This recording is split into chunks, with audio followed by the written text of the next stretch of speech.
Hi, everyone, and welcome to this special Minisode of the Wine Pair podcast. I'm Joe, your sommelier of reasonably priced wine, and this is my wife and my wine pairing partner in crime, Carmela. Hello. You're the wine pair. I just like it when you say that. Why? I know it's a little different. I don't know. I like it. It's all different. So if you're new to the Wine Pair podcast, these mini-sodes, they're really just like teaspoons, little sips. Snack size. That's right. They're shorter versions of the regular podcast that we put on during weeks when we might be traveling or handling other life stuff. And so instead of tasting and reviewing 3 wines under $20 that are easy to find, which is what we usually do in our longer episodes, in these mini-sodes, we focus more on things like wine etiquette and wine education and wine tips. But not tipping over wine, just tips of wine. Please, no. And then we try to make it fun and understandable to regular everyday people like us. And by the way, Carmel, I don't know if you knew this, but our podcast is recommended by Decanter Magazine. I know. So it's kind of fun. You did know that. Okay. Pretty cool, though. So again, because things are busy around the Wine Pair podcast household, we're taking a bit of a break and doing a few of these minisodes so we can spend time on a few other things while still providing you all with our wholesome brand of wine entertainment. Nice. Isn't that nice? Now, for this minisode, we want to tackle the question of why some wines come in different shapes of bottle. Ooh. Like, why do some wines come in tall, thin bottles, and others come in bottles that flare out at the bottom? Why do some bottles have these big indentations on the bottom of them? I'm curious. I have so many questions right now, but should I hold off? What? You should. You like how I asked you this time? I appreciate that. Now, we did do something on size, and size matters. Wow. Size of bottles. But the question is, does the shape of the bottle matter? Are you asking? I am actually asking you. I'm just clearing that up. I bet. I'm wondering if it has to do, like, do you have to be a certain kind of wine to be in a certain kind of bottle? Do you think? Mm-hmm. Okay. I think you're right. But I don't think it's going matter? to change the cost. I don't think it's going to change the cost. How about the flavor? No, not Okay. I don't think the flavor. Flavor? Flavor. All right, well, we're going to find, I'm going to save this till the end. Okay. Not to the that's end, an to the interesting middle. question, but To the middle. flavor? I don't think so. Okay, I think well, it's more of like a design thing. Hey, hold on. Okay. Hold on, smarty pants. We'll get there. Okay. Okay. Now, to make this as simple as possible, there are really just 5 basic wine bottle shapes. And like many things related to wine, they all basically come from regions in They come in regions in France. France. That's right. And they're also associated with specific wines. Okay. So the wine bottle shapes are called Burgundy, Okay. Bordeaux, Rhone, Alsace, and Champagne. Those are the 5 basic bottles. I don't believe it. Yes, there is. Really? Now, there is a 6th shape for sweet wines that we won't go into, but it's basically like a half bottle. And then, I'll just go on a little tangent here because we care about it. There are also wines from Piedmont and Italy, like Barolo and Barbaresco, and they come in their own unique shape because, of course, the Italians have to do that. That's right. I mean, they deserve their own shape. Well, they think they do. The shape of the wine bottle is called albesa, which is sort of like a Bordeaux bottle with the sloped shoulders of a Burgundy bottle. We'll talk about that in a minute.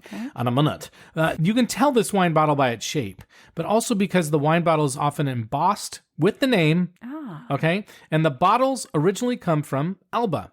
And the reason those exist is exactly because Piedmont was basically jealous of the French and they wanted their own wine bottle shape. Wow. You just called them out. Jealous, huh? Jealous again. But we're not going to talk anymore about the Albesa wines. We're going to talk about wines that come in these 5 classic bottle shapes because that's what most wines come in. Okay. And really, there is one bottle that most wines come in, which probably comes down to economics, more than anything because of like supply and demand, et cetera, et cetera. And that's the Bordeaux bottle. Most wine comes in the Bordeaux bottle, but we'll get there in a second. But to answer your question, this ongoing question that people have been asking for decades and centuries, is there a reason why certain wines are put in different shapes of bottle? And the answer is, it basically doesn't matter. The only reason is, like you said, it's regional, it's kind of traditional, it's more tradition than function. It doesn't really matter that much. Okay, I thought you were going to just throw me for a loop and say, you know what? They taste better when they're in the long, slender, something like that. Yeah, you might think that, but actually, if somebody tells you that it matters what shape a wine is, you can just tell them to go pound sand because it's not true. Okay. Right? Because Joe from the Wine Pair podcast said so. Because I said so. Okay. I believe you. Now, some bottles, I will say, like some bottles like the Bordeaux bottle are actually much easier to store than others. And most that's another thing. It's true. Storage. Most wine fridges and wine cabinets, etc., are really built to accommodate that shape of bottle. And it's a little bit frustrating when you're trying to like put a bottle of wine like in the fridge. Totally. And it sticks out or sticks up. Totally. So I do appreciate that. Yeah, so most of the time it is made for the Bordeaux bottle. And that is the most common bottle shape, as I said. And the Bordeaux bottle, it has straight sides, high shoulders, and kind of a low profile. I think it's a little boring, but it's fine. You know, it's functional. It's just highly because functional. it's when you see the most. It's not to me. It's not super pretty. Okay, but most wines come in it, and as you can imagine, Bordeaux wines, Bordeaux blends are commonly in that bottle. But also, most common like Cabernet Sauvignon, Merlot, Malbec, Cabernet Franc, Chianti, Syrah, Semillon, Sauvignon Blanc, Chenin Blanc, they all come in these bottles. And my guess is if you go to a wine shop or a grocery store and you're looking at red blends, you're mostly going to see that Bordeaux style bottle. You'll know it. And a lot of mass produced wines also come in that bottle shape. And again, it's probably economics more than anything. Okay, now the Burgundy bottle, which I find more appealing from a look and feel standpoint, and that might be biased because I like Burgundy wine as well. But it's not, I don't find it as easy to store. It can be a little bit like fatter at the bottom. So it has long sloping shoulders that kind of widen out to a base, and it has a shorter neck. And the most common wines to find in these bottles are obviously Burgundy wines, Pinot Noir, and Chardonnay. And you may also find like Mourvedre, Syrah, Viognier, Grenache, Tempranillo, and Chinsal or Cinsal in these bottles. Now, the next bottle is the Rhone bottle, and it's similar to the Burgundy bottle, but they tend to be a little bit taller and have longer necks, and they often are embossed. So they might have little badges or writing or printing on them, kind of like the Albesa bottle had as well. Are they thinner too? No, okay. they're a longer top. They're kind of a longer top. They almost look like a Burgundy. You might have a hard time telling the difference, but they'll have a longer neck. Okay. Yeah, exactly. And as you would expect, you'll find Rhone and GSM blends in these bottles, as well as Châteauneuf-du-Pape. And sometimes you'll find other Rhone varietals like Grenache, Mourvedre, Viognier, Syrah, Marsanne, and Roussanne in these bottles. Now, the Champagne bottle, it's obviously made famous by the sparkling wine Champagne from the Champagne region of France. And these are actually similar to Burgundy bottles, but the glass is thicker, and they do that because these bottles can burst. So they need to be stronger because of all the gas on the inside. And the bottom is bigger. And you may have noticed this on some wine bottles, especially on Champagne bottles, but there's this big indentation on the bottom, and it's called a punt. Right. And the punt has zero purpose really other than decoration. Like the shape of the wine bottle, it doesn't do anything. If somebody tells you, oh, the punt matters, it doesn't matter. It's really decorative more than anything. Sometimes it's a little bit of feels like a cheat. Like maybe there's not as much wine in there. It's a little bit of an optical illusion, to be quite honest with you. Okay. Yeah, exactly. And finally, there's the Alsace or Rhine bottle, which is, I actually really like this bottle. It's a pretty, it's like sleek. Yeah, tall and slender and kind of, so it's nice. The most common wines found in these bottles come from the Alsace region of France, as well as in Germany. And the varietals are usually things like Riesling, Pinot Gris, Gewürztraminer, and Gruner Veltliner sometimes, although I've seen Gruner in lots of different types of bottles.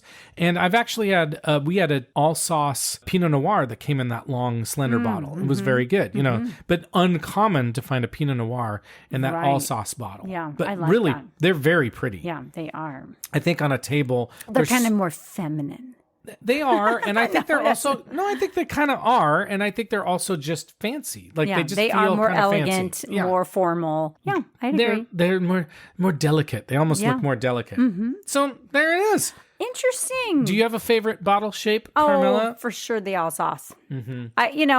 I'm not super particular, but I do think when you find some of them that are kind of chunky, like a little bit, more bulky looking, they're not, I don't love them as much, but. Unless they have sparkling wine in them. True. Then we like them. Yes. But what about you? Do you have a favorite? I just like the Burgundy bottle, but again, I think there's a little bit of bias towards that. Right. But here's one thing that you can do to impress your friends and neighbors is the next time you want to look really cool, you can look at the shape of the bottle And if you know kind of like the different shapes, you can say, oh, did you bring a Pinot Noir? Or is that a Riesling? And people will go, like magic. How did you know? How did you know? It's like, you know, I'm just kind of cool. Of course, if it's a Bordeaux bottle, you'll be like, what'd you bring? Wine?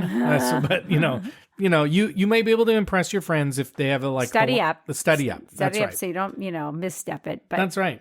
But that's it, friends. I love it. Be free, frolic. That's Yeah. it. Go have fun. Drink wine. That's right. If you want to see the sources for our content today and you want to get the links to learn more because you want to be educated and know lots of fun stuff like we do, you can come to our website and you can look for this Minisode and you can go to the show notes and you'll have all this shit right in front of you. Wow. Shit. Wow. I said You shit. said it. You I just said shit. right then I and waited there. the whole time to say shit. Why? Why is it that It's you important needed to say me that? because I feel cool. I feel Oh, cool. Okay. You and your magnums and your all sauce bottles. That's right. Yeah, or Bordeaux. I want a bottles. Magnum all sauce Burgundy bottle. I wonder bottles.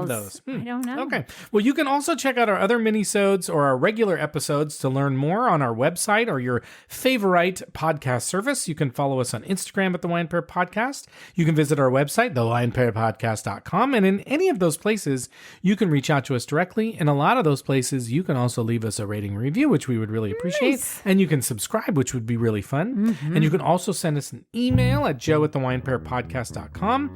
And if you go to our website, I should also mention this, you can join our newsletter.